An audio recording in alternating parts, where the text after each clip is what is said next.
RG Kar medical college ও হাসপাতালে তরুণী চিকিৎসককে নির্যাতন ও খুনের ঘটনায় এবার নয়া মোড়।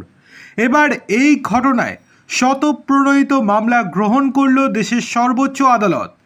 আগামী মঙ্গলবার এই মামলার শুনানি হবে। প্রধান বিচারপতি ডিওয়াই চন্দ্রচূড়ের বেঞ্চে এই মামলার শুনানি হবে। এর আগে গত বৃহস্পতিবার দুজন কর্মরত আইনজীবী প্রধান বিচারপতিকে চিঠি লেখেন।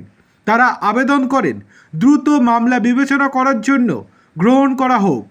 তারা আবেদন জানান, যেখানে আরজিকর মেডিকেল কলেজ হাসপাতালে তরুণী চিকিৎসককে নির্যাতনের ঘটনা সারা দেশকে নাড়িয়ে দিয়েছে। দেশের মানুষের বিচার করার ভার রয়েছে সুপ্রিম কোর্টের ওপর। এখন সুপ্রিম কোর্টের বিষয়টি মামলার জন্য গ্রহণ করা প্রয়োজন। একজন চিকিৎসকের জীবন স্তব্ধ করে দেওয়ার এই সুগভীর চক্রান্ত সর্বসমক্ষে আসা দরকার বলেও আবেদনকারীরা জানান। তরুণী চিকিৎসকের মৃত্যু যাতে ব্যর্থ না হয় তার দেখার আর্জি জানান আইনজীবী মহল, যাতে আগামী দিনে আর কোনো মহিলাকে এই ধরনের যন্ত্রণা নিয়ে মরতে না হয় তা বিচার চেয়ে তারা কলম ধরেন।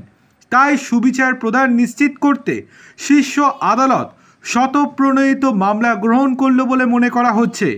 দুই আইনজীবী আবেদন করেছেন, এখন সময় এসে গিয়েছে স্পষ্ট বার্তা দেওয়ার। অপরাধীদের যাতে কঠোর থেকে কঠোরতম শাস্তি হয় সেই জন্য সারা দেশের চিকিৎসক সমাজ আবেদন করেছে। এমতাবস্থায় সমাজে আলোর দিশা দেখাতে শীর্ষ আদালত কি মতামত ব্যক্ত করে তাই দেখার।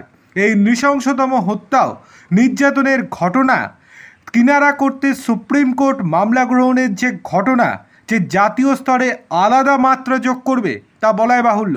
দেখার বিষয় এবার সুপ্রিম কোর্ট আগামী মঙ্গলবার ঠিক কী রায় দেয়।